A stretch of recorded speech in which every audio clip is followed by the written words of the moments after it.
Assalamualaikum warahmatullahi wabarakatuh. Perkenalkan, nama saya Windy Widawati. Saya mahasiswa dari Universitas Singapura Bangsa Karawang dengan nomor induk mahasiswa 2110631060037. Di sini saya akan menjelaskan materi tentang perkembangan peserta didik dengan materi yaitu faktor-faktor yang mempengaruhi pertumbuhan dan perkembangan individu serta perubahan-perubahan dalam pertumbuhan dan perkembangan individu. Materi yang pertama yang akan kita bahas yaitu faktor-faktor yang mempengaruhi pertumbuhan dan perkembangan individu. Apa saja sih faktor-faktor yang mempengaruhi pertumbuhan dan perkembangan individu? Jadi di sini saya akan menjelaskan dalam kehidupan anak ada dua proses yang beroperasi secara kontinu, yaitu pertumbuhan dan perkembangan. Kedua proses ini berlangsung secara interdependensi, yaitu saling bergantungan satu sama lain. Kedua proses ini tidak bisa dipisahkan dalam bentuk-bentuk yang secara pilah berdiri sendiri-sendiri, tapi bisa dibedakan untuk maksud lebih diperjelas penggunaannya. Jadi pertumbuhan adalah perubahan secara fisiologis sebagai hasil dari proses pematangan fungsi-fungsi fisik yang berlangsung secara normal pada anak yang sehat dalam perjalanan waktu tertentu. Pertumbuhan berkaitan dengan perubahan kuantitatif yang menyangkut peningkatan ukuran dan struktur biologis, hasil pertumbuhan berwujud bertambahnya ukuran-ukuran tubuh, seperti besar, misalkan seperti panjang, seperti berat, makin sempurnanya sistem jaringan saraf, serta perubahan struktur jasmani lainnya. Faktor-faktor yang mempengaruhi pertumbuhan yang kurang normal yaitu pertama, yaitu ada faktor-faktor yang terjadi sebelum lahir, seperti kekurangan nutrisi pada ibu dan janin terkena virus, keracunan sewaktu bayi, dan dalam kandungan, terkena infeksi oleh bakteri sifilis, terkena penyakit TBC, kolera, tifus, dan sebagainya. Kedua, yaitu ada faktor ketika lahir atau saat kelahiran, antara lain yaitu pendarahan atau kepala bayi pada saat dilahirkan dan efek susunan saraf pusat karena proses kelahiran bayi dilakukan dengan bantuan tank atau Tanger losing. Ketiga, yaitu ada faktor yang dialami bayi sesudah lahir, antara lain itu pengalaman traumatik, misalkan pada kepalanya, kepala bagian dalam terluka karena kepala bayi atau janin terpukul, dan gangguan berbagai jenis penyakit. Keempat, yaitu ada faktor psikologis, yaitu antara lain karena bayi ditinggalkan ibunya atau ditinggalkan ayahnya atau kedua orang tuanya. Sebab lain ialah anak-anak yang dititipkan di panti asuhan pada suatu lembaga tertentu, misalkan rumah sakit, rumah yatim piatu, yayasan perawatan bayi, dan yang lainnya. Sehingga mereka kurang sekali mendapatkan perawatan jasmania dan cinta kasih seorang orang tua. Yaitu anak-anak tersebut itu mengalami kehampaan atau disebut juga dengan inanity psikis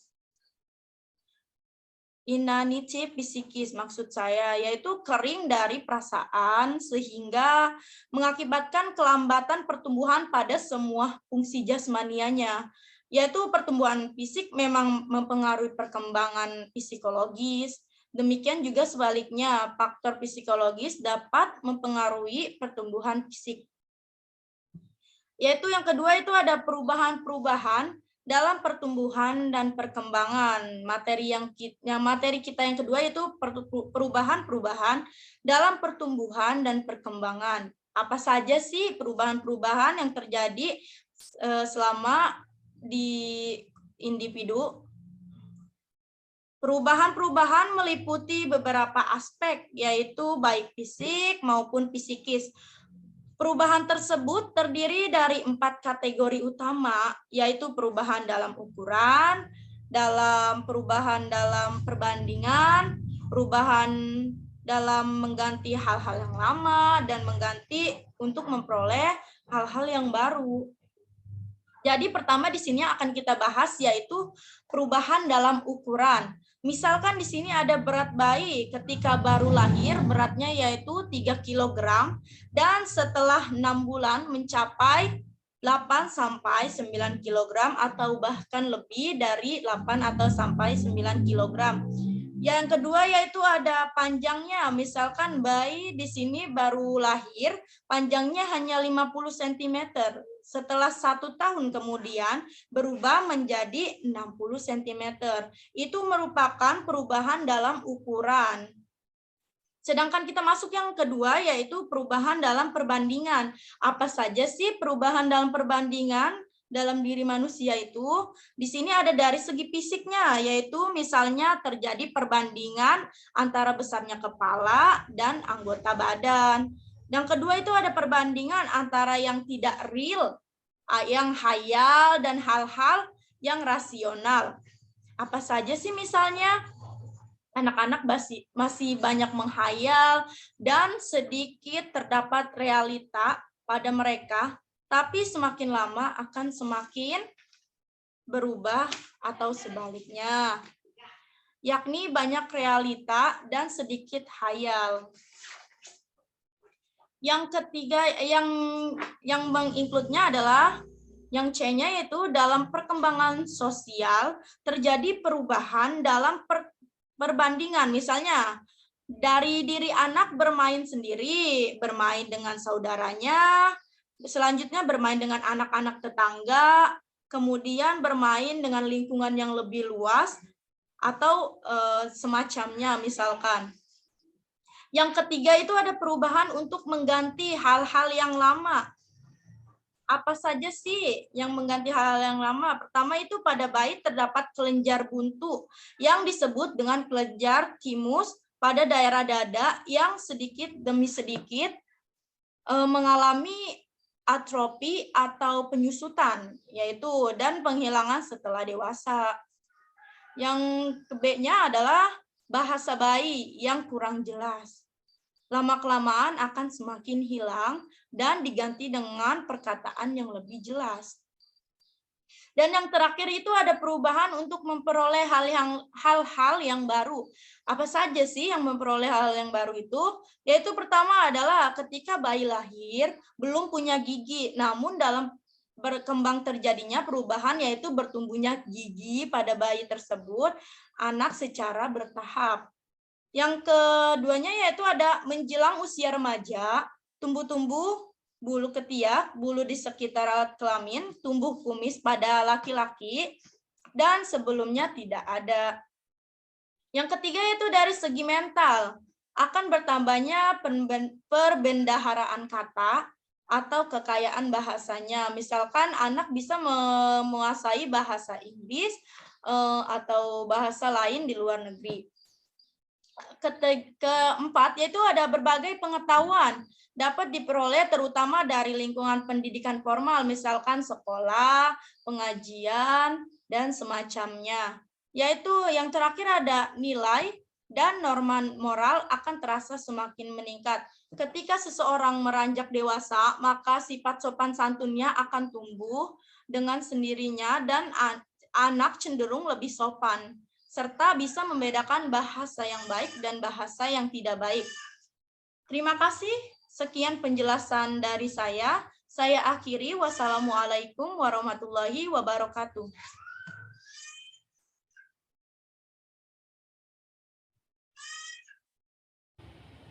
Assalamualaikum warahmatullahi wabarakatuh. Saya Suci Susilawati Sugari. Pada kesempatan kali ini saya akan menyampaikan tentang aspek-aspek pertumbuhan dan perkembangan, hukum-hukum pertumbuhan dan perkembangan, dan karakteristik pertumbuhan dan perkembangan remaja. Yang pertama yaitu aspek-aspek pertumbuhan dan perkembangan. Adapun aspek-aspek pertumbuhan dan perkembangan ini terbagi menjadi 7 bagian. Yang pertama yaitu pertumbuhan fisik. Pertumbuhan fisik ini meliputi pertumbuhan sebelum lahir dan pertumbuhan sesudah lahir. Yang kedua yaitu intelek. Intelek adalah istilah lain dari kemampuan berpikir. Yang ketiga yaitu emosi, yang keempat bahasa, yang kelima sosial, yang keenam bakat, dan yang ketujuh sikap, nilai, dan moral. Selanjutnya yaitu hukum-hukum pertumbuhan dan perkembangan.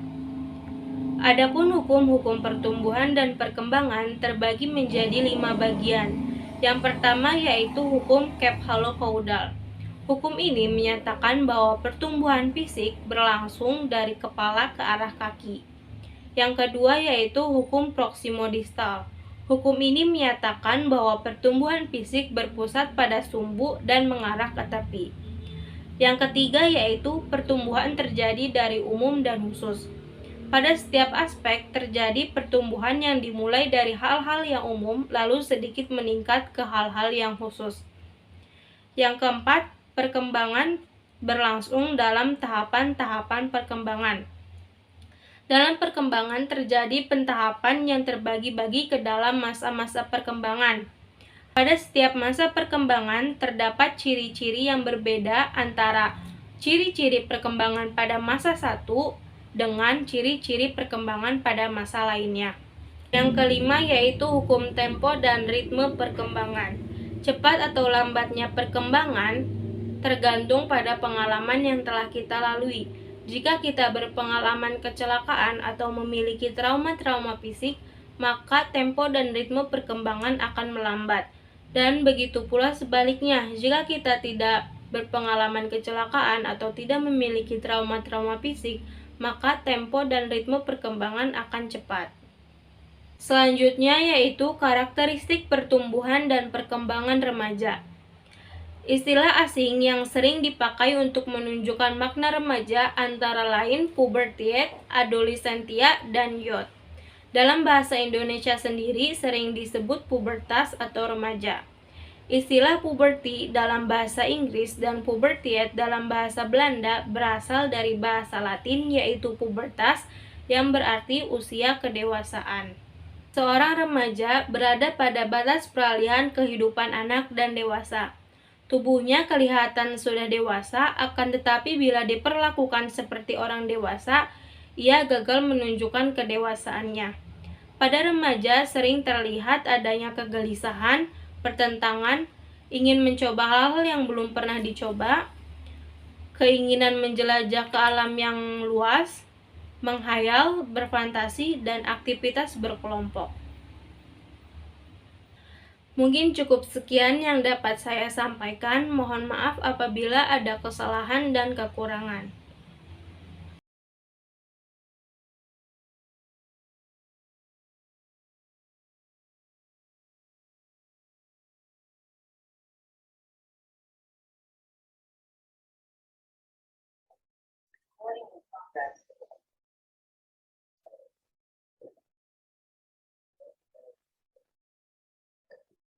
Tugas-tugas perkembangan. Perkembangan merupakan suatu proses yang menggambarkan perilaku kehidupan sosial psikologi manusia pada posisi yang harmonis dalam lingkungan masyarakat yang lebih luas dan kompleks. Oleh Happy perkembangan tersebut dinyatakan sebagai tugas yang harus dipelajari, dijalani, dan dikuasai oleh setiap individu dalam perjalanan hidupnya. Atau dengan perkataan lain, perjalanan hidup manusia ditandai dengan berbagai tugas perkembangan yang harus ditempuh pada jenjang kehidupan remaja. Seseorang telah berada pada posisi yang cukup kompleks, di mana ia telah banyak menyelesaikan tugas-tugas perkembangannya, seperti misalnya mengatasi sifat tergantung pada orang lain, memahami norma-norma pergaulan dan dengan teman sebayanya, dan lain-lain. Secara sadar, pada akhir masa anak-anak seorang individu berupaya untuk dapat bersikap dan berperilaku dewasa. Hal ini merupakan tugas yang cukup berat bagi para remaja yang lebih menuntaskan tugas-tugas perkembangannya. Sehubungan dengan semakin luas dan kompleks kondisi kehidupan yang harus dihadapi, tidak lagi mereka ingin dimiliki sebagai anak-anak, melainkan ingin dihargai dan diakui sebagai orang yang sudah dewasa. Dengan demikian, para remaja menjalani tugas mempersiapkan diri untuk dapat hidup dewasa dalam arti mampu mengatasi masalah-masalah, bertindak dan bertanggung jawab sendiri. Oleh karena itu, tugas-tugas perkembangan pada masa remaja ini diberikan kepada upaya dan menanggulangi sikap pola perilaku keanak-anakan. Tugas-tugas perkembangan tersebut oleh Hafiz dikaitkan dengan fungsi belajar, karena pada hakikatnya perkembangan kehidupan manusia dipandang sebagai upaya menjalin norma kehidupan dan budaya masyarakat agar dia atau mereka mampu melakukan sendiri dengan baik dan dalam kehidupan nyata. Hafiz Goisan 1956-14-15 memuatkan 10 jenis tugas perkembangan remaja sebagai berikut. Yang pertama itu mencapai hubungan dengan teman lawan jenisnya secara lebih memuaskan dan matang. Yang kedua, mencapai perasaan seks dewasa yang diterima secara sosial. Yang ketiga, menerima keadaan badannya dan menggunakan secara efektif. Yang keempat, mencapai kebebasan emosional dan dari orang dewasa. Yang kelima, mencapai kebebasan ekonomi. Yang enam, memiliki dan menyiapkan suatu pekerjaan. Yang tujuh, menyiapkan perkawinan dan kehidupan keluarga. Yang delapan, menggunakan keterampilan dan konsep intelektual yang perlu bagi orang yang kompeten. Yang sembilan, menginginkan dan mencapai tingkah laku yang bertanggung jawab secara sosial. Dan terakhir, yang 10, menggapai suatu perangkat nilai yang digunakan sebagai pedoman tingkah laku.